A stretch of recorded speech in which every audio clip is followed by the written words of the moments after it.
Can you believe what you have been seeing on CNN today, ladies and gentlemen? Can you believe it? Supposedly, a CNN reporter found Osama bin Laden, took a television camera crew with him, went into Osama bin Laden's hideout, interviewed him and his top leadership, his top lieutenants and colonels and generals in their hideout. This is a CNN reporter with a camera crew. And he came out and told everybody, within 3 weeks, Osama bin Laden is going to attack the United States and Israel. Now, don't you think that's kind of strange, folks? You see, because the largest intelligence apparatus in the world, with the biggest budget in the history of the world, has been looking for Osama bin Laden for years and years and years, and can't find him.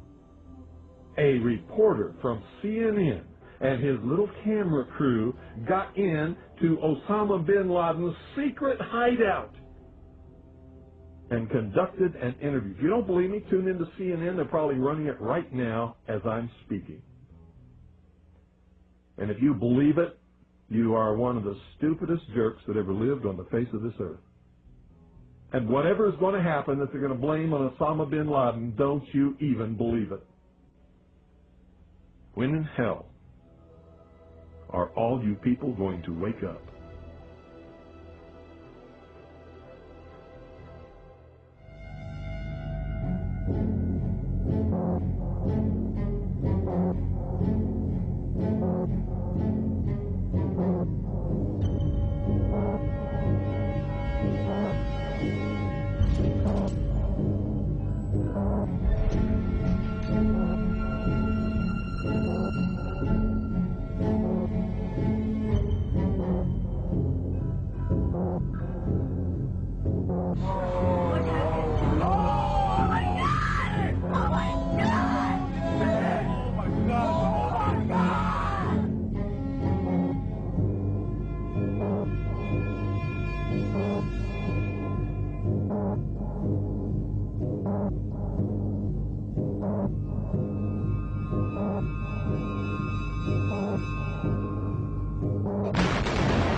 An examination of the building's steel beams and columns could have shown whether explosives had been used to slice them, but virtually all of the steel was removed before it could be properly investigated, then put on ships to Asia to be melted down.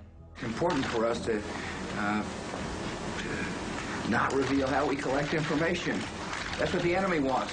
And you have no evidence that the government's behind 9/11, and I frankly think it's an awful thing to allege, considering it's not true, and you haven't proved that it is. It's totally implausible. Like, we would report that if that were true.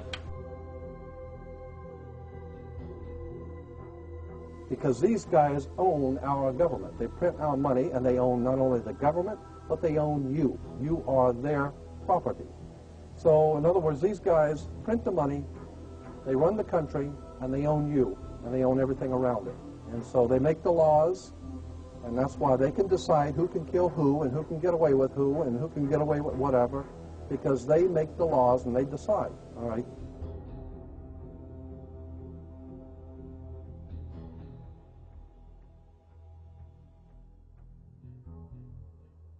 On that day, what did the president say to you?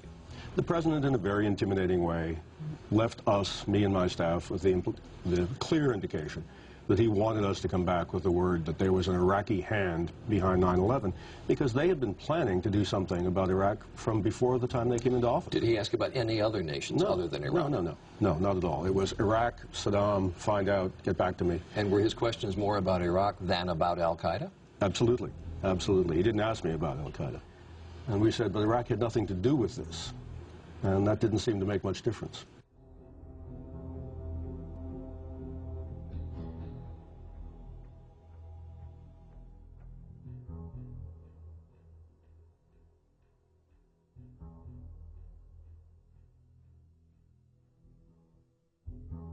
And we'll continue to work together to achieve peace. That's what we want.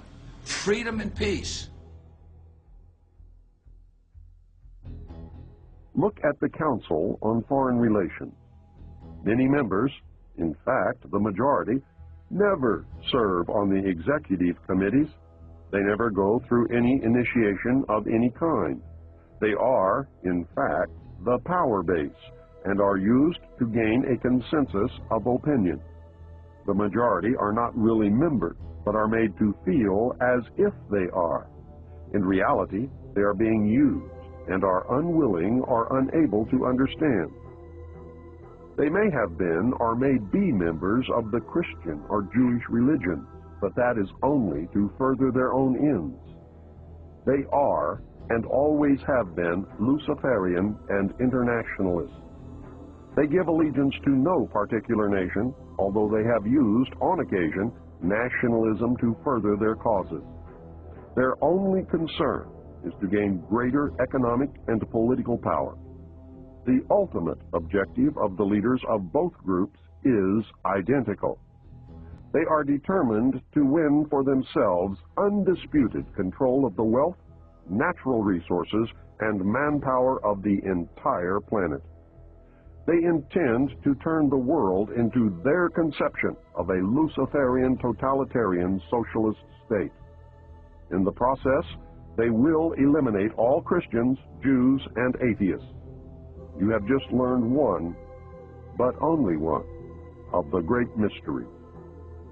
The people who are running this country from behind the scenes do not care a thing about Americans or bloodshed anywhere. I think we're going to awaken one day to find out that we've all been too relaxed and entertained and watching television and being entertained with all the cares of life, never realizing what is going on in this country. In the secret, ladies and gentlemen, they are at least, very bare minimum, 50 to 100 years ahead, beyond what you can even imagine.